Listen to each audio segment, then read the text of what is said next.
spécialement dans les dates, notre but, c'est l'exportation. Faire de l'export dans la Shemitah, c'est problématique. Israël, comment ça marche ? Vous allez adorer comprendre Israël. Nous avons décidé de consacrer un moment de notre programme aux agriculteurs parce que l'année de la Shemitah s'annonce et c'est pas toujours simple de s'y préparer. Nous allons parler avec Doron Alouche qui cultive les dattes depuis fort longtemps. Doron, bonjour. Shalom, shalom. Alors on est ravis de vous retrouver. Alors la Shemitah qui s'annonce, ça veut dire quoi pour un agriculteur comme vous ? Et en fait, ça dépend beaucoup de quelle production agricole on s'occupe. Et spécialement dans les dates, notre but, c'est l'exportation. Et faire de l'export dans la Shemitah, c'est problématique dans plusieurs positions. En fait, on a trois possibilités. Ou alors, on arrête tout, on cultive rien du tout, on fait la Shemitah comme il faut. Mais le problème quand on a des arbres, c'est que non seulement on n'a pas de reçu pendant l'année de Shemitah, mais on a aussi des dépenses. Parce que les arbres, il faut s'en occuper, il faut les entretenir. Parce que si on les entretiendra pas, après l'année de la Shemitah, on n'aura aucune récolte non plus. Les arbres, ils seront complètement malades, fatigués, et ils pourront pas donner de récolte. Et donc, on est obligé, même pendant l'année de la Shemitah, de s'en occuper, de les entretenir. Et non seulement on n'a pas de revenus, mais on a aussi beaucoup de dépenses. Et donc, c'est un problème de faire arrêter complètement. Oui, alors on explique peut-être pour ceux qui ne connaissent pas ou qui viennent d'arriver en Israël, qu'est-ce que ça veut dire l'année de la Shemitah pour un agriculteur. Ça veut dire que vous êtes obligé de laisser vos terres en jachère. C'est ce que la halakha nous demande.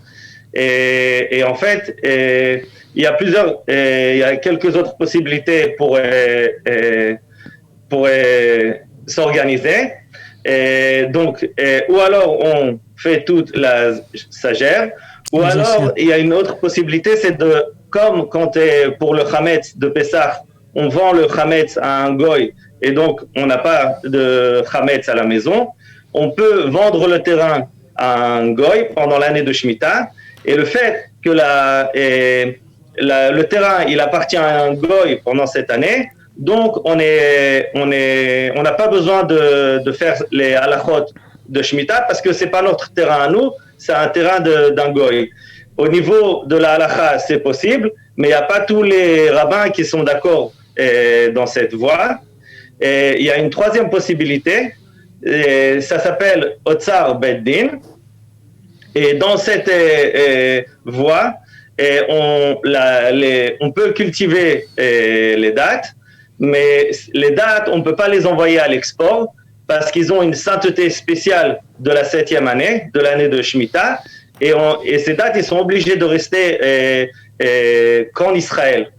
Alors c'est compliqué pour vous parce que vous exportez la majorité de votre production, donc comment vous faites? Parce que je sais que vous êtes dans ce cas-là de la Gdusha Shvi'it. Comment vous fonctionnez? Est-ce qu'il y a des fonds qui vous aident ou pas? On a déjà fait 2 Shmitot.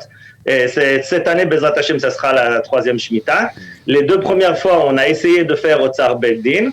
Mais en fait, ça n'a pas tellement marché exactement à cause de ce problème, parce que c'est un fruit qui est pour l'export. Et quand on essaye de le distribuer seulement en Israël, alors c'est très limité et ça ne marche pas tellement. Donc maintenant, on essaye une nouvelle possibilité. C'est en fait, au lieu de vendre le terrain à un goy et éliminer en fait les problèmes de la halakha, c'est en fait de vendre le terrain à une association. Et cette association vend ce terrain à d'autres juifs dans tout le monde. Et en fait, le coût de la vente nous permet d'entretenir le terrain. Et les gens, en fait, achètent une parcelle de notre terrain. Et eux, ils participent avec nous ensemble à la mitzvah de la Shemitah. Donc, vous avez opté cette année encore pour ça, pour cette façon de faire?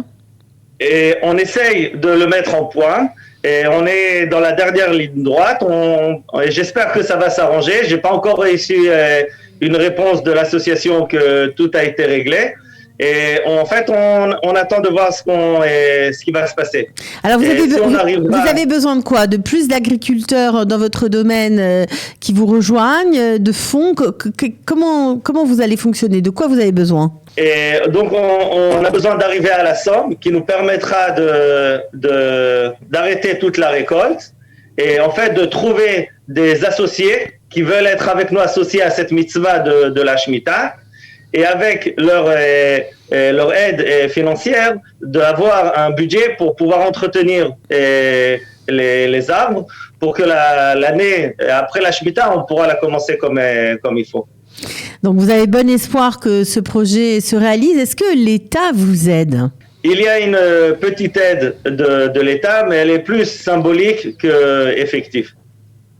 Oui, ça ne suffit pas pour continuer à maintenir les arbres, s'occuper des fruits, etc. Et voilà, c'est trop peu. C'est pour ça que vous avez décidé de vous bouger tout simplement et de vous organiser. Vous le saurez quand, on va dire, si ça marche, si ce fonctionnement avec les associations fonctionne. Et en Israël, d'après l'association, la réponse, on l'aura il y a déjà 2 semaines. Mais bon, ça marche pas. On attend encore, on essaye à droite, à gauche. On attend d'un jour ou l'autre. On ne sait pas exactement quand est-ce que ça va arriver. On a encore 1 mois devant nous avant Rosh Hashanah. Et on est optimiste. On espère que ça va s'arranger. Alors, est-ce que justement vous allez exporter le maximum avant Rosh Hashanah? C'est quoi votre programme? Est-ce que vous allez vendre en Israël? Vous allez faire quoi? Et en fait, là, on est dans 1 mois, on va commencer la récolte des dattes, mais ça sera des dattes de la 6e année. Donc, c'est des dattes qui sont pas liées à la Shemitah. Ils ont été développés pendant la 6e année. Et donc, ça va être un travail comme chaque année, un travail normal. Et on vendra sûrement à l'export. Mais à partir du moment où on finira cette récolte, après Rosh Hashanah, on rentrera dans la Shana de la Shemitah et puis il va falloir voir comment on va passer cette année. Donc c'est une source d'angoisse pour vous quand vous voyez cette année arriver, ou en même temps c'est essayer de faire une mitzvah sur la terre où vous avez choisi de vivre. C'est une mitzvah très importante en Israël pour le peuple juif. Comment vous le vivez? S'angoisser, ça dépend de la personnalité de la personne. Chaque chose, c'est un Edgar, c'est une nouvelle étape qu'il faut voir. Comment on dit, Edgar? Un défi. Un défi, c'est un nouveau défi. Toute l'agriculture, c'est un défi. Chaque année, c'est un nouveau défi. On ne sait pas quelle culture on va avoir, on ne sait pas comment la météo elle va avoir, s'il va y avoir des insectes, s'il ne va pas avoir des insectes. Chaque année, c'est un nouveau défi. Et c'est un des défis qu'on a dans l'agriculture. Vous nous rappelez, juste pour qu'on prenne la mesure de votre exploitation, combien de dattes vous exportez par an? Mon exploitation, elle n'est pas de si grande, mais quand même. On a 25 dunams de dattes et majoul et on produit 30 tonnes de majoul par an. 30 tonnes de majoul par an, c'est déjà pas mal. Ce qui est intéressant, en fait, dans le monde des dattes, c'est qu'en Israël, on produit beaucoup plus de dattes que les besoins du pays. Et donc, c'est vraiment un fruit qu'on cultive et qui est visé pour l'exportation. Et donc, on ne peut pas se contenter que de la vente locale. On est obligé d'exporter parce qu'il y a beaucoup plus de dates. Baruch Hashem, on est dans une époque de Géoula. La terre d'Israël donne ses fruits en plus. Et donc, on est obligé de trouver une solution pour l'exportation. Bon, eh bien, écoutez, j'espère que on vous aura peut-être aidé à faire bouger les choses. Si quelqu'un nous regarde et a envie justement d'apporter son aide à votre association et surtout à votre exploitation, on peut vous contacter comment, Doron? Au téléphone, au WhatsApp, et en Israël, 052 7 20 30 52. Et ben voilà, comme ça c'est dit. Si jamais vous avez envie même d'aller voir Doron sur son exploitation pour qu'il vous en dise plus, il n'est pas avare de son savoir. Il raconte de très belles histoires, il vous explique, et puis en plus de voir cette très belle plantation en vrai, comme on dit, c'est toujours tout à fait intéressant. En tout cas, merci d'avoir été avec nous. On vous souhaite bon courage pour cette année de Shemitah qui s'annonce. On espère que vous trouverez les meilleures solutions pour votre exploitation. À bientôt, Doron. Merci beaucoup. De rien, à bientôt. Israël, comment ça marche ? Vous allez adorer comprendre Israël.